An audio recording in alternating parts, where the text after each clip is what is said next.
Chapter 7 of Pax by Sarah Pennypacker. Pax squirmed in pleasure in the solid warm weight of another's body nestled against his. Half awake, he sniffed to draw in the comforting scent of his boy. Instead of human, though, he found fox. He woke fully then. Curled up against him snoring was Vixen's brother. Runt whimpered and fluffed his tail over his snout, still asleep. Pax pulled himself up sharply. He had no practice at dominance, but the situation left him no choice. Go back to your den. When Runt tried to nestle into his chest, Pax nipped him on his shoulder. Runt shook himself awake and rolled to his feet. He didn't duck his head in submission, and he made no move to leave. Play! His position invited instead. In other circumstances, Pax would have welcomed the good-natured fox's little company. But he had no interest in tangling with Bristle again, and in fact he had no interest in anything besides getting back to his humans. Pax fetched the plastic soldier he'd cached and dropped it as an offering, then warned him away again. After a final pleading look, Runt took the toy in his mouth. Pax followed him out and watched till he slipped into a hole a few tail lengths away. When the thunderstorm had hit, short but violent, with the whole sheets of sky splitting open in wrathful cracks, Pax had worked his way into the shallow entrance of an abandoned den, not far from the one Bristle shared with her brother before taking measure of his surroundings. Now, in the pale of the half-moon, he took a moment to survey them. The hillside faced south. Here the roots of the trees seemed to claw the sandy soil, like the brown knuckles of clenched fists.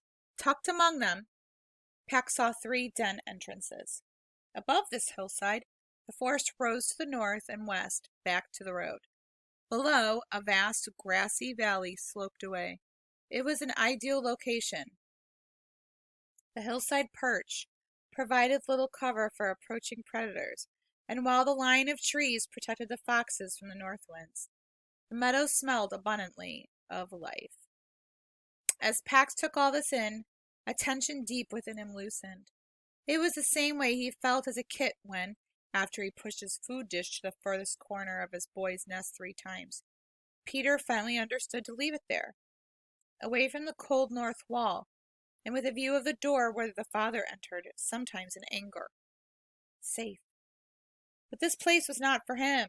Bristle had warned him that in this same meadow lived an older fox and his mate. He was already facing a challenger from the outside, and could not tolerate the presence of another lone male. Just then Pax saw a movement below him. A broad-shouldered alpha with black and gray fur emerged from the brush, halfway down the slope, and marked a sapling beside him. The big fox began to groom, but with a paw still to his ear, he suddenly pricked his snout into the breeze. Pax bolted up the hill and plunged in the forest undergrowth. He picked up his own scent easily, although it had rained hard. Stopping only for a quick licks of water from the leaves, he followed it back to the road. There, Pax caught the lingering scent of the military transport caravan from the day before, but no other traffic had passed since then. He settled himself on the fallen oak trunk and began to wait.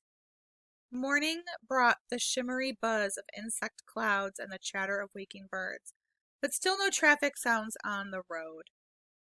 And as the sun rose hot and dry, it burned off the rain droplets that had hung from every green shoot. Pax was aware of his hunger now, but his thirst was worse. He'd had nothing to drink since leaving his human's house. His throat was parched and his tongue was swollen and thick. He felt dizzy when he shifted his position. 100 times a thin scent of water drifted past him, but he never considered abandoning his post for its promise. His humans would come back here. He dug his claws into the wood and strained for the sound of a vehicle on the silent road. An hour passed, and then another. Pax dozed and woke and remembered. Dozed and woke and remembered. And the wind brought news of something approaching. The fox. The same male he'd seen earlier. The one Bristle had warned him about. The fox's gait was deliberate, showing neither hesitation nor wasted energy. The way his gray coat draped his frame announced that he was old. As he grew close, Pax saw that even his eyes were clouded gray with age.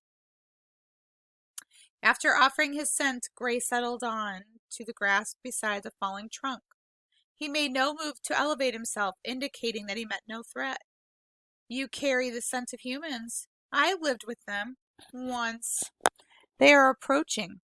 A sudden hope rejuvenated Pax. Have you seen my boy? He described Peter. But Gray had seen no humans at all since the time he had lived with them in his youth, and that was in another place, a dry, stony land of long winters and low sun, distant. The approaching humans are coming from the west. They are bringing war. The crows who have seen them do not describe any youth. The news weakened Pax. He swayed and nearly lost his grip on the trunk. You need water. Follow me. Pax hesitated. His humans could come at any time, but his need for water was urgent. Is it nearby? Can I hear the road from this water? Yes. The stream passes beneath the road. Follow me. Gray's manner, confident but not threatening, calmed Pax. He dropped from his perch and followed. Soon they came to a deep gash in the earth, from which rose scents of water and of things that grew in rich mud. Pax peered over the edge and saw a silver brook, studded with black stones glinting between green reeds and purple blossoms. Gray began to angle down cautiously. Lured by the scent of water, Pax scrambled past him, straight down the cut. Halfway there, he lost his footing and skidded the rest of the way. When he righted himself, he stared. The water tumbled past him as if tumbled past him as if from a vast faucet, larger by far than even the spout that poured water into the great white tub his boy bathed in. He dipped his head. The water was cold and tasted of copper and pine and moss. It rushed into his mouth as if it were alive. It stung his teeth and drenched his mouth and throat. He drank, and he didn't step away until his belly was taut. Gray joined him, drank, and then invited Pax to rest with him. Pax cocked his head to listen intently to the still silent road above the culvert. I must be at the road when my humans come for me. Gray eased himself to the ground and stretched out. That road was blocked yesterday by the war sick. Pax thought back to the vehicles that passed the day before. The ones that smelled like his boy's father's new clothing. It was true the road had been unused since then, but it didn't matter. My boy will return for me there. No, the crows report this. The road is closed. Pax paced from stone to stone, thrashing his tail as he worked the puzzle. The answer came. I will go to my boy at our home. Well, where's your home? Pax circled to be sure, although there was no question. He felt the pull of his home strongly from only one direction. South. Gray didn't seem surprised. There were vast human colonies there. When the war sick arrive here, my family will have to move nearer to those colonies or go north into the mountains. Tell me about the humans there. How are they to live beside? Again, the old fox's comportment soothed Pax. He came back and sat. I have seen many from a distance, but I know only two. Are they false acting like the ones I know? Pax didn't understand. Gray rose to his haunches, agitated, and shared the behavior he'd seen. A human turning away a starving neighbor, acting as if there were no food in his larder when it was full. A human feigning indifference to a mate she'd chosen. A human enticing a sheep from its flock with a soothing voice and then butchering it. Your humans do not do these things? Immediately, Pax thought of the boy's father pulling him from the car. His voice mimicking a sense of regret Pax knew was false by the burst of lie scent he'd given off. He turned back to the brook. As it spilled over a pair of stones, the current split and then reunited in a liquid silver braid. Pax was struck by the memory. Not long after the boy rescued him, when he was still a skittish kit, a stranger had come to the door. Pax had watched from under the table as the boy's father greeted a woman with a long silver braid streaming over one shoulder. His smile showed all his teeth, which Pax had come to understand meant, "Welcome. I am glad to see you. I wish you no harm." But beneath the smile, the man's body was rigid with anger and fear. Pax had been confused by the fear. The small woman was projecting nothing but kindness and concern. She kept repeating the word Pax had already come to associate with his boy, Peter, in a pleading tone. The man's filled teeth welcome smile remained frozen in place, but the room had flooded with a bitter sense of deception as he answered her. His chest had been puffed out in threat as he shut the door hard against her. Pax turned to the older fox. "I've seen it. Not in my boy. Never in him. But it's true of his father." The old fox seemed to age as he took this in. With visible effort he rose on his haunches. "Are they still careless? They were careless when I lived with them." "Careless?" "They plow a field and they slaughter the mice living there with no warning. They dam a river and leave the fish to die. Are they still careless this way?" Once again, when Peter's father was about to cut down the tree, Pax had watched Peter climb it to take it down a nest and move it to another tree.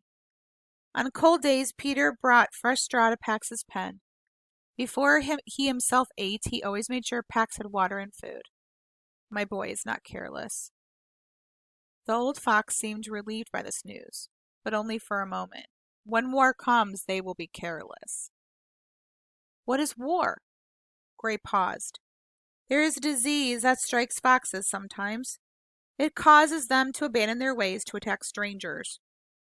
War is a human sickness like this." Pax jumped to his feet. "The war sick? They will attack my boy?"